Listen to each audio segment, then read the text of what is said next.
Hello, everyone, and welcome to this 73rd episode of the Driving Digital Standup. Now, I speak to many data leaders and data governance leaders about all the data priorities that you have in the organization. Today, I'm going to share 4 key and important priorities for smarter and safer data usage, things that you can control in your own backyard in your areas of data and IT. Hi, I'm Isaac Sacolick. I'm the president of Star CIO, author of 2 books on digital transformation, Driving Digital and Digital Trailblazer, and over 900 articles around digital transformation, data, and other topics. So today, the nuts and bolts, the things that you can control in your backyard as a data governance leader and drive safer and smarter use of data. So the first thing I hear from data leaders and anyone really passionate about data analytics and AI in their organization is that their data is a mess. Poor data quality, data processing all over the place, duplicate data sources. Where do you get started? I tell some of the stories that I faced in my 2 books. This is the story from Driving Digital, where I talk about walking into an organization that actually sold data and analytics for a business. This is what their data model looked like. I obviously removed most of the names and the titles off of this data model, but we needed to have to really untangle these data sources. We had to untangle the data processing before we could start building any of our data products. A second story I tell in Digital Trailblazer is around data ops. It's really around data integrations that were failing every other night. The CEO comes to me and says, Isaac, how do we fix this? And I go to all the ETLs in the organization. I print them out, come back to the CEO and show him a stack of paper and saying, we have to really focus on our data governance and our data processing before we really start fixing our data SLA. So a couple of stories around some of the areas that I focus on around data. You have to start somewhere. There's a lot of different places in organizations. You might start on the data science side. You might start on the governance and the data cataloging side. You might be putting out BI tools, but start somewhere. And what you find is that the other priorities will slowly unravel themselves. So with that, I want to start sharing you 4 different areas that as a data or data governance leader, you can really impact the data governance, become smarter and safer in your organization around the use of data and things that you have a lot of control over. So I work with the CIO, and she sets real decision-making principles for her team about how they actually govern their priorities. And one of them is a first things first principle. It basically says, let's get some of the basic things right before we go after the features, the capabilities, the data and analytics that we want to go after. Let's make sure we get something like data security addressed before we start really chasing a data-driven organization, analytics, and AI. Now, when you start digging into what are the areas that go into data security, you're going to get a lot of priorities and a lot of questions. First, who gets access to the data? A lot of decisions around that. Then what are your policies, your governance around your data? And then really a whole bunch of technologies. How are you securing your data? So when you look at this, a lot of different things prioritize. Where do you get started? I'm going to share with you from a talk that I did around digital transformation force multipliers. Certain investments really lead to both being smarter and safer at the same time. I start with who around education, making sure people understand why you're investing in data security, explaining the different roles and responsibilities around data, particularly for organizations that are rolling out self-service BI programs. We'll talk about that as we go forward. Now, what are you trying to do? Well, one of the things I think is really important is before you start using data, maybe we need to catalog it, create some data dictionaries around it. So when we see dollars and dates, people know how to use it in their dashboards and in their AI models. So very important to create data catalogs and dictionaries. And then when it comes down to how, 3 key areas I think every organization should have an answer for. How are you encrypting data, both at rest and in motion? What does your cloud security look like? I see a lot of DevOps teams go directly into the cloud with a new application without having security standards in place. And then most importantly, with all the ransomware attacks that are out there, making sure that you have policies and an implementation around immutable backups. So if I start with just these 5 areas, those are my first things first for organizations really investing in data. And then we can get into some of the more important things that we want to do with our data and some of the more difficult things we want to do to secure our data. So let's go on to number 2.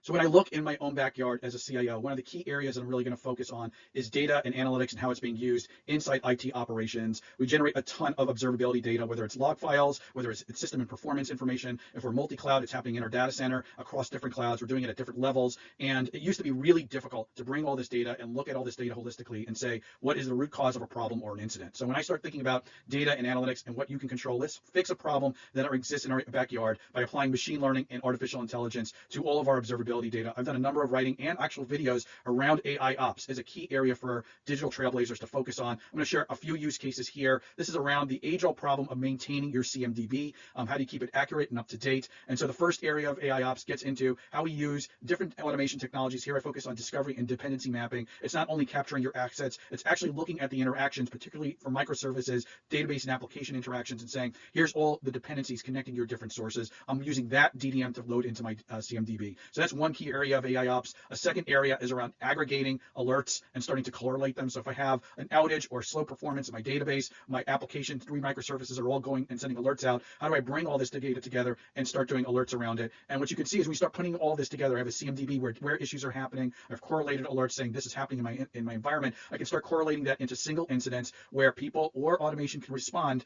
and see what the root cause is a lot more cleanly, and then apply defect analysis to continue improving our operations. So 3 different different areas where I can apply data analytics, machine learning, and automation in the IT operations space. It does take an investment in an AIOps platform. If you need help selecting one, I certainly know a good number of them. And this is a key area where you can improve, become smarter and safer with your use of data happening in the IT operations space.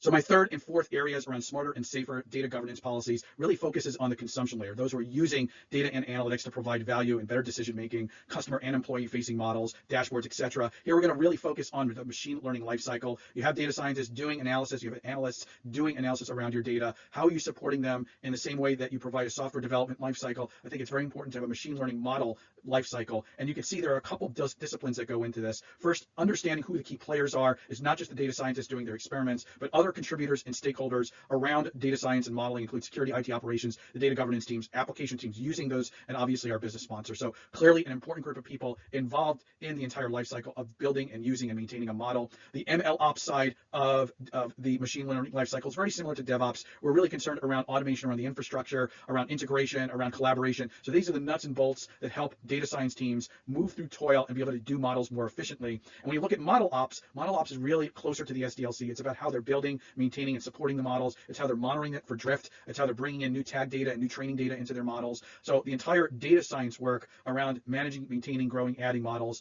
is really what ModelOps is all about. And so when you think about how do you build smarter and safer organizations around data, it's really investing in both of these capabilities. The MLOps around the DevOps and the infrastructure and automation, so that machine learning and data science can spend most of their time actually working on the science, and then the ModelOps in terms of their development cycle, their support cycle of the models that they're building. So now let's turn to number 4, which we'll get into the citizen data scientists in your organization. So as I said, the fourth area I'm going to focus on for smarter and safer data governance is around your citizen data scientists. These are the folks using Power BI, Tableau, Sisense, any number of BI tools. And what's concerning to many data leaders is how do we create standards? How do we create best practices so that it's not 30 different people and 10 different groups building dashboards out, but that we have a common way of managing the data and analytics that they're working on. And what I advise groups on is, we have answers for this. We've used Agile to bring multidisciplinary teams together. We know we have to invest in technical debt. The equivalent here is data depth. And what I really want to be doing is not just focusing on feature development. I'm also focusing on the data governance that needs to happen in parallel with that. So you're loading a new data source. Let's not just jump into the analytics around it. Let's make sure we automate the data operations around it. Let's make sure we update our data catalog in terms of all the different data elements that are being loaded in. Let's make sure we set what the data governance principles are around that data source. And I'm going to do this every sprint where I prioritize data and analytics oriented work. So this is coming from one of my frameworks. I call them Center of Excellence frameworks. I have 5 of them that I practice at Star CIO. Data governance and citizen data science is one of them. And if you want to learn more about how you use Agile to bring data science, citizen data science, and data operations and data governance together, that is our data programs. You can learn more about it at starcio.com/COE. So 4 different areas around smarter and safer data governance. Let's sum up.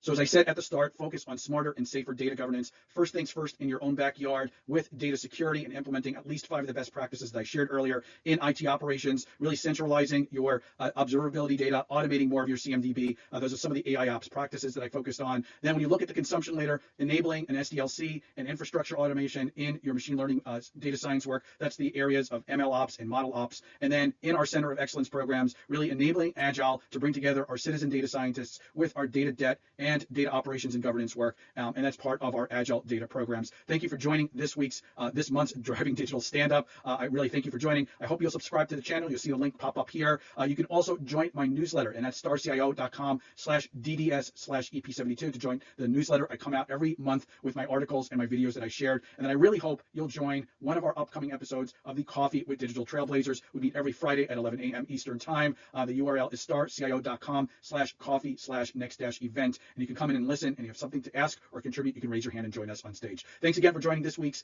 Driving Digital Stand-Up. Look forward to seeing you at future episodes. Have a great day.